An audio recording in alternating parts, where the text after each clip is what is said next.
देखेंगे sex linkage and sex linked inheritance, लिंग सहलग्नता एवं लिंग संलग्न वंशागति। यहाँ पर हम लोग पहले सहलग्नता को देख लेते हैं। सहलग्नता का पूरा एक टॉपिक है जिसमें सहलग्नता किसे कहते हैं कि क्रोमोसोम पर पाए जाने वाले ऐसे जीन्स के समूह जो एक पीढ़ी से दूसरी पीढ़ी में साथ साथ जाना चाहते हैं या फिर साथ साथ वंशागत होते हैं। तो इस तरीके के जो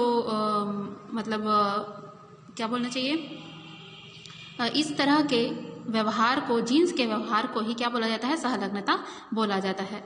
तो ये तो हो गया, कहाँ पर ये किसकी बात हो रही है, क्रोमोसोम पर पाए जाने वाले जीन्स की बात हो रही है जिसमें सहलग्नता इस तरीके से वो प्रदर्शित करते हैं।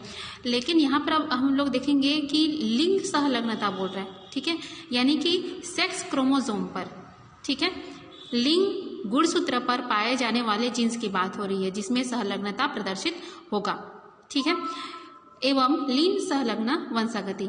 तो इसका मतलब ये हुआ कि सेक्स क्रोमोसोम पर पाए जाने वाले जो जीन्स है वो सहलग्नता प्रदर्शित कर रहे हैं और उनकी जो वंशागति किस तरीके से होती है उसको हम लोग आज इस वीडियो में हम लोग उदाहरण के द्वारा समझेंगे, ठीक है। मतलब प्रारंभ में ऐसा माना जाता था कि जो सेक्स क्रोमोसोम है वो केवल क्या है, सेक्स डिटर्मिनेशन के लिए यानी कि लिंग निर्धारण के लिए ही क्या है उत्तरदायी जीन्स उसमें पाए जाते हैं। लेकिन बाद में जानकारी के अनुसार मतलब जो निष्कर्ष प्राप्त हुए वो ये प्रमाणित करते हैं कि जो गुणसूत्रों होते हैं, गुणसूत्रों पर शरीर के फिनोटाइप को प्रभावित करने वाले अनेक जीन्स भी पाए जाते हैं, ठीक है। वे समस्त जीन जो गुणसूत्र सेक्स क्रोमोसोम या फिर लिंग गुणसूत्र पर पाए जाने वाले लिंग निर्धारित करने वाले जीन्स के साथ पाए जाते हैं तथा जीवों के लिंग प्रारूप के साथ ही वंशागति प्रदर्शित करते हैं, उन्हें ही क्या बोला जाता है, लिंग संलग्न जीन्स बोला जाता है। यानी कि इसका सिंपल सा अर्थ यही है कि ऐसे जीन्स जो सेक्स क्रोमोसोम पर पाए जाते हैं और उनकी जो वंशागति है वो एक पीढ़ी से दूसरी पीढ़ी में ग्रुप में इस तरीके से संलग्न वो वंशागति प्रदर्शित करते हैं।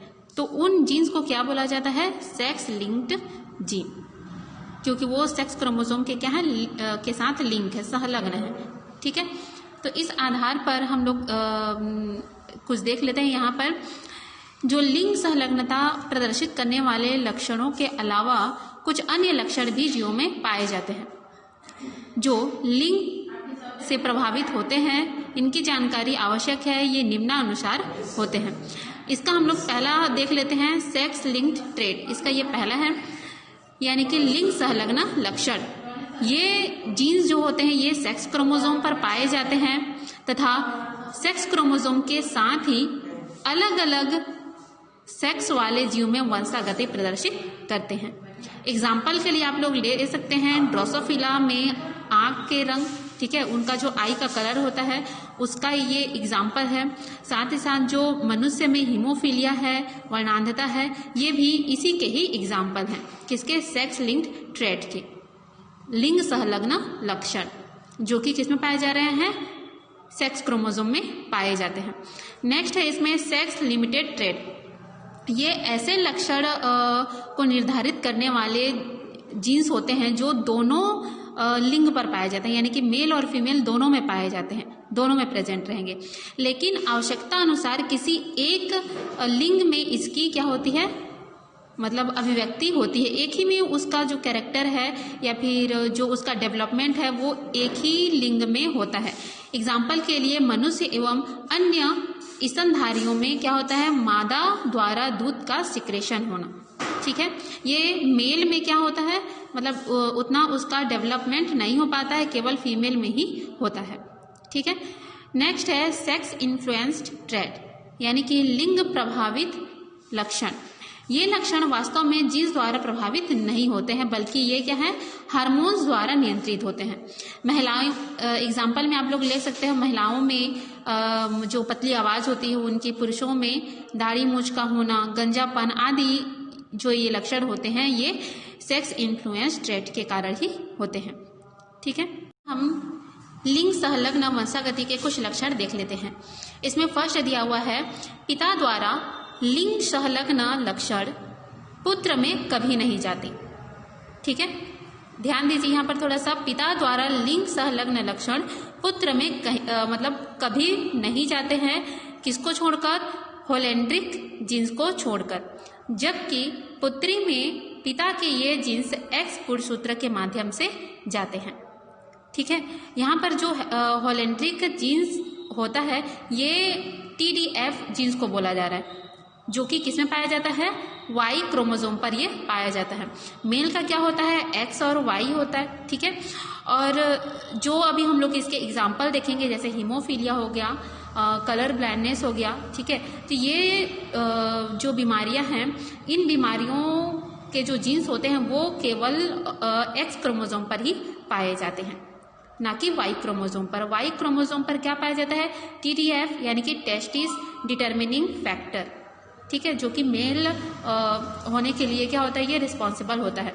तो इसी को ही, ठीक है, क्या बोलना चाहिए? अब शायद ये लाइन को समझिए आप कि पिता द्वारा क्या है? लिंग संलग्न लक्षण पुत्र में कभी नहीं जाते हैं, किसको छोड़कर? होलेंड्रिक जीन्स को छोड़कर। तो इसी को ही जो Y क्रोमोसोम पर TDF फैक्टर पाया जाता है उसी को ही होलेंड्रिक जीन्स बोला जाता है। ठीक है, और ये पुत्री में क्या है? पिता के ये जीन्स किसके द्वारा जाएंगे? X क्रोमोसोम के द्वारा जाएंगे, क्योंकि जो पुत्री रहेगी वो तो फीमेल है, इसलिए उसमें क्या रहेंगे? XX। तो इस तरीके से ये पिता से पुत्री में जा सकते हैं, लेकिन ये पिता से पुत्र में कभी भी नहीं जाते हैं। माता के लिंग संलग्न जीन्स पुत्र तथा पुत्री दोनों में जाते हैं। ठीक है, लिंग संलग्न जीन्स अधिकांशतः क्या होते हैं? अप्रभावी होते हैं।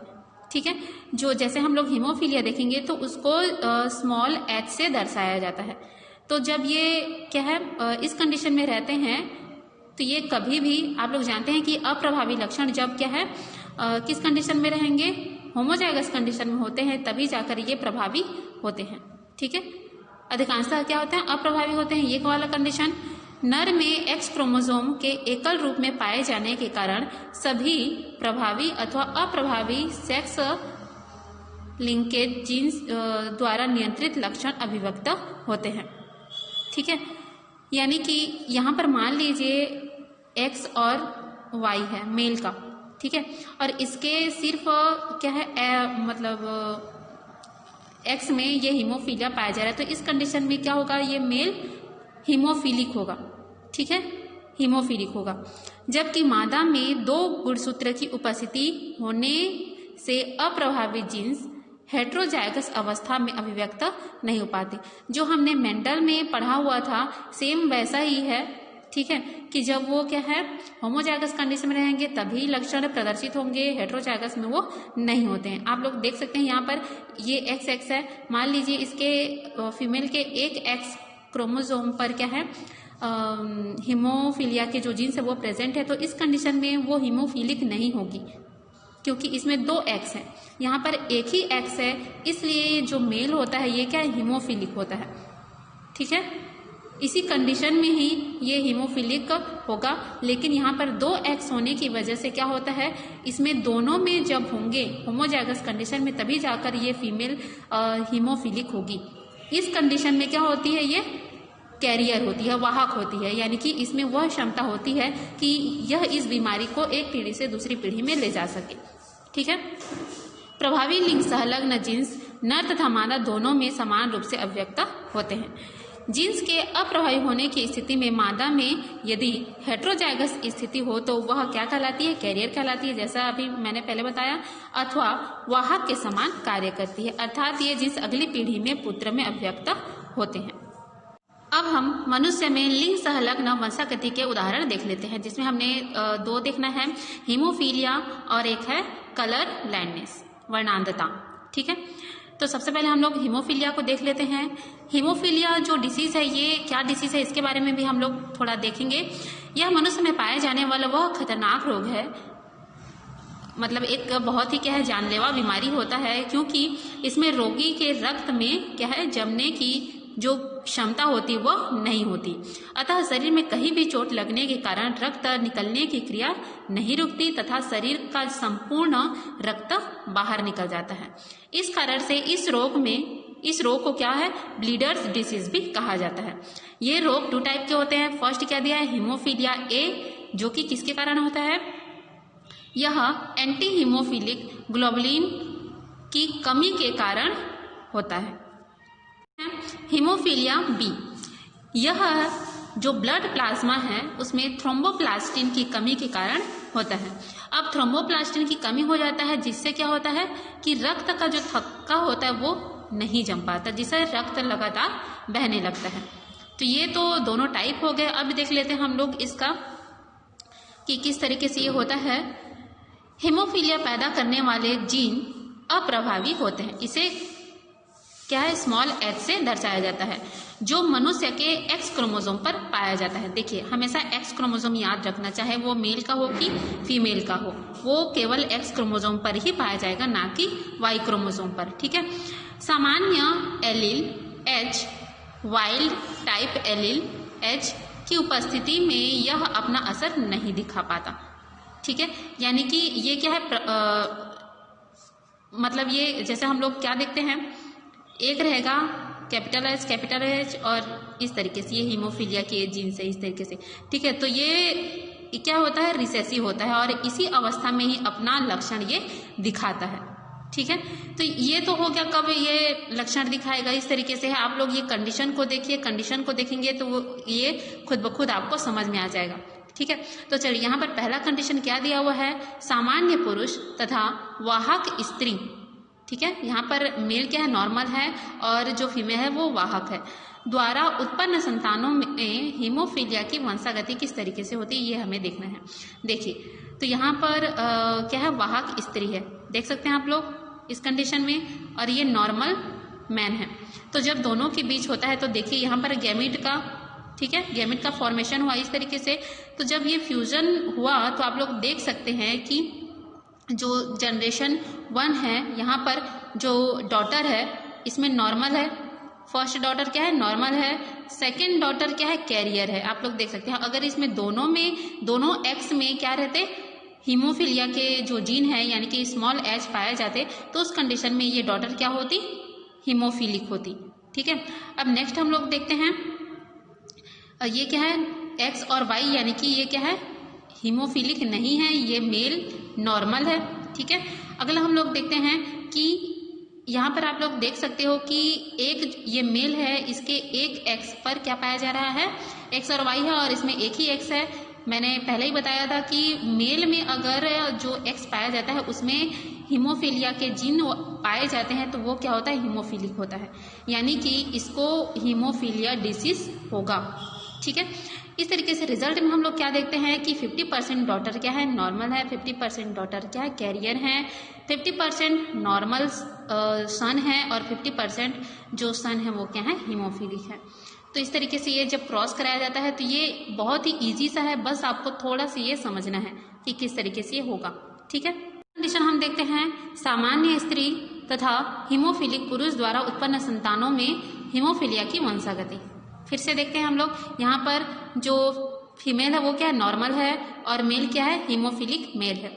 तो इस कंडीशन में गेमिट देख सकते हैं आप लोग इस तरीके से बना हुआ है, 4 भी बना सकते हैं यहाँ पर। ठीक है, सेम रिजल्ट आएगा, लेकिन यहाँ पर इस तरीके से ये होमोजाइगस कंडीशन में है तो ये सिंगल ही बना दिया है। गैमीट का देखेंगे, गैमीट किस तरीके से हम जायगोट का निर्माण करेंगे और जायगोट से किस तरीके से मेल और फीमेल का निर्माण होता है ये देखते हैं।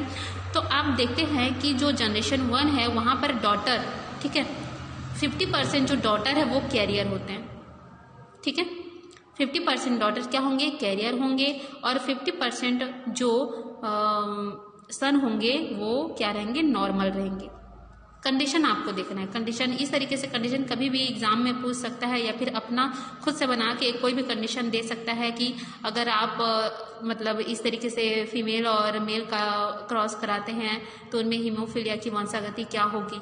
ठीक है, तो ये आपको समझना है, ये बहुत ही इजी है। आप लोग देखेंगे इसमें 3 कंडीशन दिए हुए हैं, 3-4 कंडीशन दिए हुए हैं, सबको आप लोग देख लेंगे। नहीं समझ आता है तो मुझसे पूछ सकते हैं।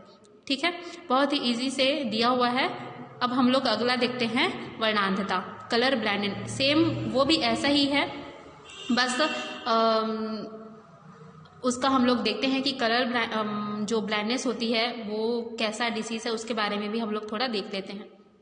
कलर ब्लाइंडनेस, यह मनुष्य में पाई जाने वाली एक बीमारी है जिसमें रोगी रंगों के बीच क्या है विभेद नहीं कर पाता, यानी कि कलर को यह पहचानने में क्या है असमर्थ होता है। यह कई प्रकार का होता है, परंतु लाल हरी वर्णांधता सबसे सामान्य प्रकार की वर्णांधता है। ठीक है, लाल हरी, इस तरीके से आप लोग इसको देख सकते हैं। इसमें रोगी को लाल तथा हरे दोनों रंग या तो लाल ही दिखाई देता है या फिर हरा ही दिखाई देता है, यानी कि ये लाल और हरे में फर्क नहीं कर पाता। पहली स्थिति क्या है, ग्रीन ब्लाइंडनेस। ठीक है, ग्रीन ब्लाइंडनेस, तथा दूसरी स्थिति क्या है, रेड ब्लाइंडनेस कहलाती है। जो रंग वर्णांधता के जीन है सेम चीज है, ये भी क्या है एक्स क्रोमोसोम पर ही पाया जाएगा। तो आप लोग को इसको समझ में आ गया होगा कि हीमोफीलिया के भी जो क्या है जीन्स है वो किसमें पाए जाते हैं, एक्स क्रोमोसोम पर पाए जाते हैं। वर्णांधता के भी किसमें पाए जाते हैं, एक्स क्रोमोसोम पर। अब ये कलर ब्लाइंडनेस को किससे अप्रभावी क्या है, स्मॉल सी से ये दर्शाया जाता है। तो यहाँ पर भी आप लोग देख सकते हैं इसका कंडीशन दिया हुआ है। हम लोग सिर्फ एक ही दो कंडीशन देखेंगे, बाकी को आप लोग देख लेना, इजी है, समझ में आ जाएगा। क्या है, देखिए यहाँ पर वर्णांध पुरुष, ठीक है, यानी कि ये एक ऐसा पुरुष है जिसको ये वर्णांधता कलर ब्लाइंडनेस की बीमारी है। ठीक, तथा सामान्य स्त्री द्वारा क्या है उत्पन्न संतानों में वर्णांधता की वंशागति देखते हैं। नॉर्मल वुमन है और कलर ब्लाइंड मैन है। यहाँ पर आप लोग देख रहे हैं सेम चीज़ें, इसको बार बार बोलने की जरूरत नहीं पड़नी चाहिए कि मेल में सिर्फ एक ही एक्स होता है, इसी कारण अगर उसमें पाया जा रहा है इसके कलर ब्लाइंडनेस के जीन या फिर हीमोफीलिया के जीन, तो उस कंडीशन में ये क्या होता है, रोगी होता है। ठीक है, अब देखते हैं गेमिट। इस तरीके से गेमिट का फॉर्मेशन हुआ, गेमिट फॉर्मेशन के बाद फ्यूजन हुआ। तो आप लोग देखेंगे कि इसमें क्या है 50% जो डॉटर है, ठीक है, 100% जो डॉटर है वो क्या है, कैरियर है। ठीक है, क्या है, कैरियर है, और 100% जो सन है वो क्या है, नॉर्मल है। ठीक है, सामान्य पुरुष तथा वाहक स्त्री द्वारा उत्पन्न संतानों में वर्णांधता की वंशागति। देखिए यहाँ पर क्या है, वुमन कैरियर है और नॉर्मल मैन है। गैमिट इस तरीके से फॉर्मेशन हो चुके हैं। अब देखते हैं इनके फ्यूजन से फर्स्ट जो डॉटर है वो क्या है, नॉर्मल है। सेकेंड डॉटर क्या है, कैरियर है। सन एक नॉर्मल है और दूसरा क्या है, कलर ब्लाइंडनेस, इस बीमारी से वो पीड़ित है। तो इस तरीके से आप लोग नीचे में इसका रिजल्ट लिखा हुआ है, देख सकते हैं कि 50% नॉर्मल, 50% कैरियर है डॉटर, और सन में देखेंगे तो 50% नॉर्मल और 50% क्या है, डिसीज कॉज करेंगे। ठीक है, इस तरीके से आप लोग इसके भी जो कंडीशन दिए हुए हैं उसको देख लेंगे। हम देखेंगे जेनेटिक डिसऑर्डर इन ह्यूमन, मनुष्य में होने वाले आनुवांशिक विकार। तो आप जानते हैं कि जो ह्यूमन क्रोमोसोम होते हैं वो 2 टाइप के होते हैं, ऑटोसोमल क्रोमोसोम और सेक्स क्रोमोसोम। तो इसके अंतर्गत हम लोग क्या है, ऑटोसोम जो क्रोमोसोम होते हैं उन पे पाए जाने वाले जो बीमारियां होती हैं, मतलब उनसे संबंधित जो बीमारियां होती हैं उनके बारे में देखेंगे, और सेक्स क्रोमोसोम पर पाए जाने वाले जो डिसीज होते हैं, ठीक है, उनके लिए रिस्पॉन्सिबल जो जीन होते हैं उनके बारे में भी देखेंगे। तो फर्स्ट में आप लोग देख सकते हैं ऑटोसोम्स में संख्यात्मक परिवर्तन के कारण, यानी कि जो ऑटोसोम क्रोमोसोम होते हैं कितने होते हैं, 22 पेयर। ठीक है, 22 पेयर होते हैं। तो अगर उनमें क्या होता है, किसी प्रकार का संख्यात्मक परिवर्तन होता है तो कौन सी बीमारियां होती हैं। तो इसका फर्स्ट दिया है डाउन सिंड्रोम, इम्पॉर्टेंट है। ठीक है, इसमें हम लोग इम्पॉर्टेंट वाले ही देखेंगे, बाकी को आप लोग एक रीडिंग लगा लीजिएगा।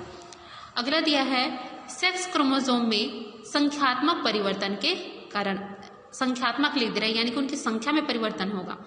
ठीक है, तो उस तरीके से आप लोग देख सकते हैं उदाहरण में टर्नर सिंड्रोम और क्लाइनफेल्टर सिंड्रोम, ये भी इम्पॉर्टेंट है। ठीक है, अगला देखेंगे हम लोग ऑटोसोमल जीन्स में उत्परिवर्तन के कारण, यानी कि म्यूटेशन आ जाता है ऑटोसोमल जीन्स में।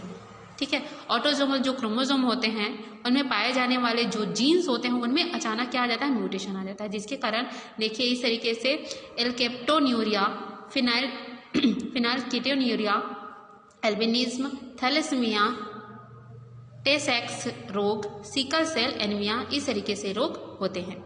ठीक है, लिंग गुणसूत्री है जीन्स में म्यूटेशन के कारण या फिर उत्परिवर्तन के कारण।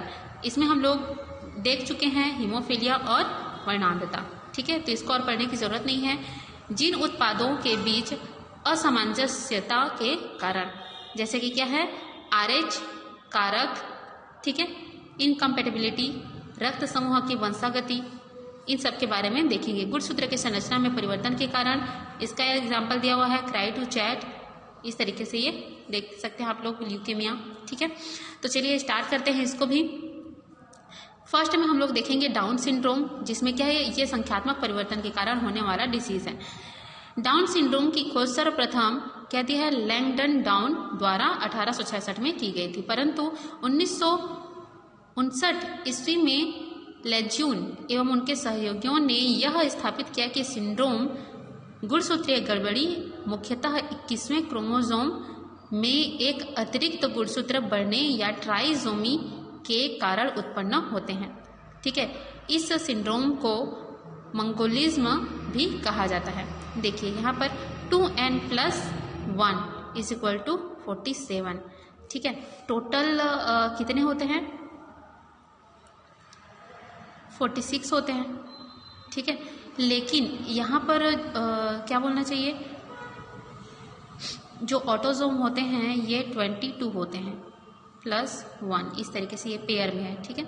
लेकिन यहाँ पर क्या हो रहा है, जो इसका 21वां 1 2 3 इस तरीके से आप करेंगे तो 21वां जो क्रोमोसोम होता है उसमें 1+ हो जाता है, 1 क्रोमोसोम क्या हो जाता है, प्लस हो जाता है, जिससे जो ये इसका क्या होगा, ये 23 होगा, ठीक है, ये 23 होगा और नंबर में क्या होगा, 46 होगा। लेकिन इस कंडीशन में ये क्या हो जाता है, 47 हो जाता है। क्यों? क्योंकि यहाँ पर एक क्रोमोसोम क्या हो गया है, ऐड हो गया है, ठीक है, ट्राई, इसीलिए 3 हो गए हैं यहाँ पर क्रोमोसोम। जो XX होता है ना, वहाँ पर एक X और जुड़ गया है, इसी कारण क्या हुआ, यहाँ पर ट्राइसोमी की स्थिति आ गई है। तो इसके लक्षण क्या है ये देखते हैं। डाउन सिंड्रोम का चेहरा गोल, लाड क्या होता है, चौड़ा, तथा आंखों की जो पुतलियां होती हैं वो मंगोल जाति के लोगों के समान होती है, अतः इसे मंगोलियन इडियट्स भी कहा जाता है। मुंह हमेशा खुला रहता है, नाक काफी चौड़ा होता है, निचला होंठ मोटा तथा लटकता हुआ, ठीक है, जीभ हमेशा ही थोड़ा बाहर निकला हुआ रहता है, गर्दन छोटी होती है, हथेली चौड़ी एवं हाथों की उंगलियां क्या होती हैं, छोटी होती है। तो इस तरीके से इनके लक्षण हैं, ठीक है। अब इसका हम लोग कॉज किस तरीके से होता है इसको देख लेते हैं। इसका कारण क्या है, यह रोग असुगुणिता या फिर एन्यूप्लॉइडी के कारण होता है। इसमें एक 21वां क्रोमोसोम अतिरिक्त रूप में पाया जाता है। ऑटोसोम की बात हो रही है यहाँ पर, सेक्स क्रोमोसोम को आपको बिल्कुल भी ध्यान नहीं देना है, ठीक है। ऑटोसोम क्रोमोसोम कितने होते हैं, 22 होते हैं, ठीक है। तो 22 से वो क्या हो जाते हैं, 23 हो जाते हैं, ठीक है, 23 हो जाते हैं, प्लस आपको सेक्स क्रोमोसोम कर देना है तो वो टोटल कितने हो जाएंगे, 24 हो जाएंगे, ठीक। अर्थात यह 3 डोज में होता है। ऐसा नर अथवा मादा में से किसी एक गैमेट में 23 के बजाय क्या हो जाता है, 24 गुणसूत्रों की उपस्थिति के कारण होता है। जब यह गैमेट सामान्य गुणसूत्रीय संख्या 23 वाले विपरीत गैमेट से संयुक्त होता है तो प्राप्त ज़ायगोट में क्या होते हैं, 47 गुणसूत्र उपस्थित होते हैं। ऐसे ज़ायगोट में गुणसूत्रों की संख्या 46 न होकर 47 होती है, जिसमें गुणसूत्र के 21वें जोड़े में 3 गुणसूत्र, एक क्या रहता है, अतिरिक्त गुणसूत्र पाया जाता है। नर में इसे क्या है, 45 + XY तथा मादा में से 45 + क्या है, XX, इस तरीके से दर्शाया जाता है। डाउन सिंड्रोम को 21 ट्राइसोमी के नाम से भी जाना जाता है। 45 वर्ष से अधिक उम्र वाली माँ द्वारा ऐसे संतान उत्पन्न न होने की संभावना क्या होती है, अधिक होती है। यहाँ पर आप लोग इसके द्वारा समझ सकते हैं। देखिए ये फीमेल है, फीमेल में क्या है, 46 क्रोमोसोम पाया जा रहा है। म्यूसिस फर्स्ट हुआ, म्यूसिस फर्स्ट के द्वारा आप लोग देख सकते हैं किस तरीके से क्या है, फर्स्ट पोलर बॉडी का निर्माण हुआ। ये सेकेंडरी उस साइड है, सेकेंडरी उस साइड में से क्या है, सेकेंड क्या हुआ, म्यूसिस डिवीजन हुआ। तो यहीं से आपको फर्क दिखाई देगा, देख सकते हो 46 हैं तो 46 में इसको क्या, दोनों को 23 होना था, लेकिन यहाँ पर क्या है, जो पोलर बॉडी है ये 22 है और यहाँ पर ये क्या है, 24 है। तो यहीं से एबनॉर्मेलिटी आ जाती है, ठीक है। अब ये जो 24 है ये फिर से क्या है, सेकेंडरी क्या है, पोलर बॉडी का निर्माण करता है जो कि डीजनरेट हो जाता है। और जो फीमेल है उसे एक ही एग का निर्माण होता है जिसमें क्या है 24 क्रोमोजोम है। ठीक है, 24 क्रोमोजोम मतलब ये हैप्लॉइड है।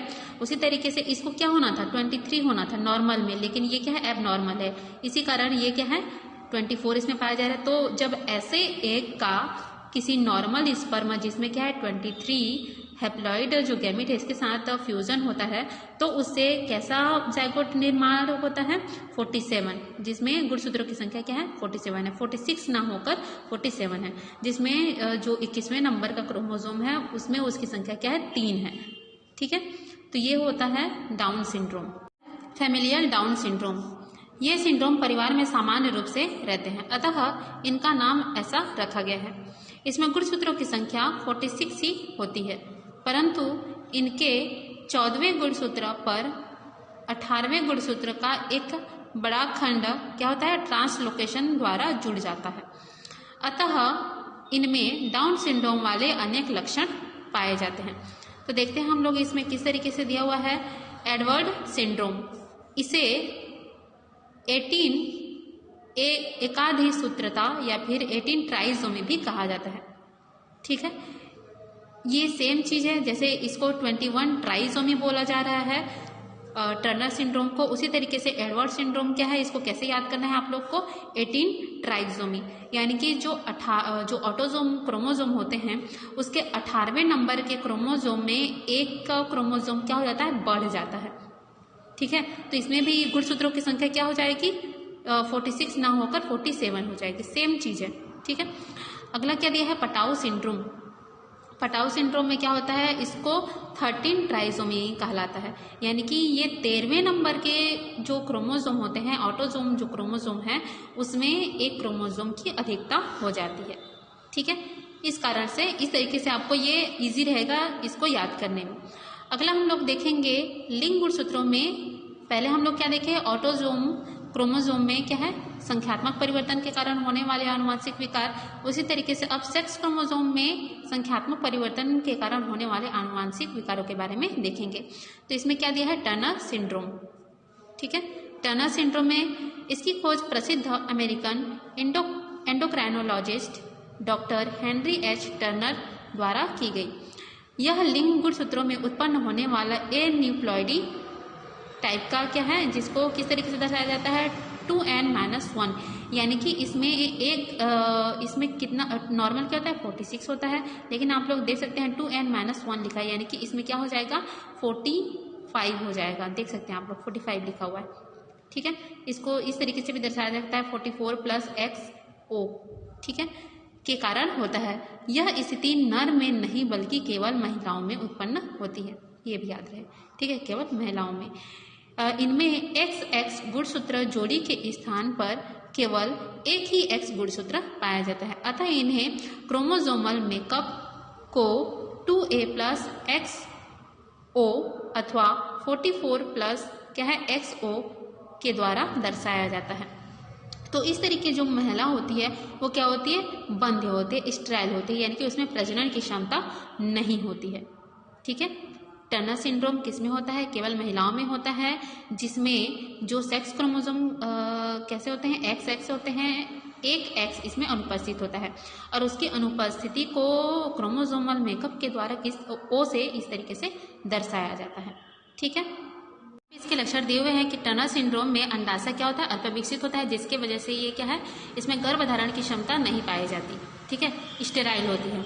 गर्भाशय तथा वक्ष उभार क्या होते हैं बहुत छोटे होते हैं। रोगी की ऊंचाई तथा बुद्धिमत्ता अत्यंत कम होती है।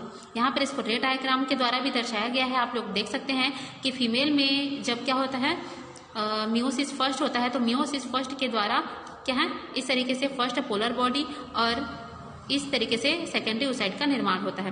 तो सेकेंडरी ओसाइट में आप लोग देख सकते हैं इसका क्रोमोसोमल जो स्ट्रक्चर है वो किस तरीके से है। आप लोग इसको देख सकते हैं, इसको क्या होना था 22 प्लस केवल एक ही X होना था, एक सिंगल। ठीक है, किस तरीके से मतलब 22 प्लस X इस तरीके से होना था, तो ये 23 होता, लेकिन इस कंडीशन में क्या है 24 हो गया है। ठीक है, क्या हो गया है ये 24 हो गया है। इसीलिए ये क्या है 22 है, 22 प्लस ये यहाँ अगर ये वाला x यहाँ पर आता तो ये क्या रहता, ये भी 23 होता, लेकिन यहाँ पर क्या है वो अनुपस्थित है। इस कारण से इसको 0 से या फिर O से दर्शाया गया है।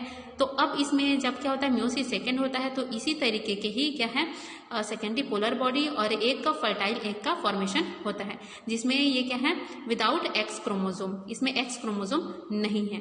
ठीक है, अब जब इस तरीके के एग का जो है वो फर्टिलाइजेशन किसके साथ होता है, इस नॉर्मल स्पर्म के साथ होता है।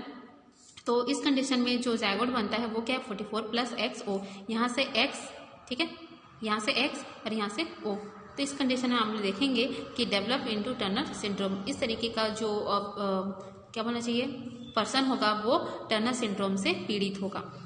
जैसा कि ऊपर बताया गया है टर्नर सिंड्रोम में ऑटोसोम की संख्या क्या है सामान्य होती है, परंतु लिंग गुणसूत्र के रूप में क्या है केवल एक एक्स क्रोमोसोम पाया जाता है। ऐसी स्थिति बिना एक्स गुणसूत्र वाले अंड तथा एक्स गुणसूत्र वाले स्पर्म अथवा बिना लिंग गुणसूत्र वाले स्पर्म एवं एक एक्स गुणसूत्र वाले अंड के बीच निषेचन के कारण उत्पन्न होता है। इसी चीज को दर्शा रहा है, यहाँ पर ज्यादा कंफ्यूज होने की जरूरत नहीं है। ठीक है, अगला डिसीज हम लोग देखते हैं क्लाइनफेल्टर सिंड्रोम। इस सिंड्रोम की खोज हैरी एफ क्लाइनफेल्टर द्वारा की गई थी, इसी कारण इसका नाम क्या दिया गया क्लाइनफेल्टर सिंड्रोम दिया गया, जो एक प्रसिद्ध क्या है अमेरिकन चिकित्सक थे। इनमें 2 के स्थान पर क्या है 3 लिंग गुणसूत्र पाया जाता है। आप लोग जानते हैं कि लिंग गुणसूत्र क्या होते हैं, एक्स एक्स होते हैं या फिर एक्स और वाई होते हैं, लेकिन यहाँ पर देख सकते हैं यहाँ पर क्या है डबल एक्स वाई है, 3 सेक्स क्रोमोसोम है। अतः इनके क्रोमोसोमल मेकअप को 2A प्लस XXY अथवा 44 प्लस XXY द्वारा दर्शाया जाता है। इस प्रकार हम देखते हैं कि क्लाइनफेल्टर सिंड्रोम लिंग गुणसूत्रीय अथवा एक्स गुणसूत्रीय एन्यूप्लॉइडी के कारण उत्पन्न होते हैं। तो इस तरीके का जो लक्षण है किस तरीके का मतलब दिखाई देता है हम लोग देखते हैं, प्रभावित व्यक्ति अथवा सिंड्रोम नर होता है। ठीक है, मतलब ये किसमें पाया जाता है, मेल में पाया जाता है। यह भी क्या होता है बंध, यानी इसमें भी प्रजनन की क्षमता नहीं होती है। वृषण तथा टेस्टिस वृषण अथवा क्या टेस्टिस आकार में छोटे होते हैं। रोगी के पैर लंबे तथा शरीर में अनियमित स्थूलन पाया जाता है। शरीर पर बालों की संख्या अत्यंत कम होती है। छाती पर महिलाओं के समान वक्षोभार पाए जाते हैं। तो इस तरीके से इनके क्या हैं ये लक्षण है। हम लोग ये रे डायग्राम देख सकते हैं आप लोग किस तरीके से है, यहाँ से तो आप समझ ही रही होंगे। ठीक है, एक का जो फॉर्मेशन हुआ है आप लोग देखेंगे यहाँ पर कि डबल एक्स वाला है। ठीक है, आप लोग देख सकते हैं इसको सिंगल एक्स होना था। ठीक, क्या होना था, इसको सिंगल एक्स होना था, लेकिन यहाँ पर क्या है कुछ संख्यात्मक परिवर्तन के कारण, ठीक है, सेक्स क्रोमोसोम में संख्यात्मक परिवर्तन के कारण यहाँ पर क्या है डबल सेक्स क्रोमोसोम पाए जा रहे हैं, जिसकी वजह से जब इनके बीच क्या होता है फर्टिलाइजेशन की क्रिया होती है तो इसमें 44 plus double X Y type का जायगोट का फॉर्मेशन होता है। तो इस ये जो कंडीशन होता है वो कौन सा डिसीज कहलाता है, क्लाइनफेल्टर सिंड्रोम, जो कि मेल में होता है। ठीक है, देख सकते हैं सुपर फीमेल, ऐसी महिलाएं जिनमें 2 से अधिक एक्स गुणसूत्र पाए जाते हैं सुपर फीमेल कहलाते हैं। 2 से अधिक मतलब नॉर्मल तो 2 ही पाए जाते हैं, लेकिन अगर इनकी संख्या क्या है 2 से अधिक है तो वो क्या कहलाएंगे, सुपर फीमेल कहलाएंगे। एक्स गुणसूत्र की संख्या के आधार पर इनमें 47, ठीक है, आप लोग देख सकते हैं यहाँ पर 44, 45, 46, 47, इसमें 3 पाए जा रहे हैं, 3 एक्स क्रोमोसोम। यहाँ पर आप लोग देख सकते हो 4 है, इसलिए ये 48 हो जाएगा। 49 है, तो यहाँ पर सिर्फ आपको इनके सेक्स क्रोमोसोम को देखना है। ठीक है, यहाँ पर आप ऑटोसोम क्रोमोसोम को देख रहे हैं तो उसमें कोई बदलाव नहीं हो रहा है, वो 44 के 44 ही हैं, देख सकते हो। ठीक है, 44 के 44 ही हैं, लेकिन बदलाव किस में हो रहा है, इनके सेक्स क्रोमोसोम में। सेक्स क्रोमोसोम नॉर्मल के इतने होते हैं, इस तरीके से 1 पेयर होते हैं एक्स एक्स, लेकिन यहाँ पर ये क्या है ट्रिपल है, ये 4 की कंडीशन में है और ये कितने हैं 5 के कंडीशन में है। ठीक है,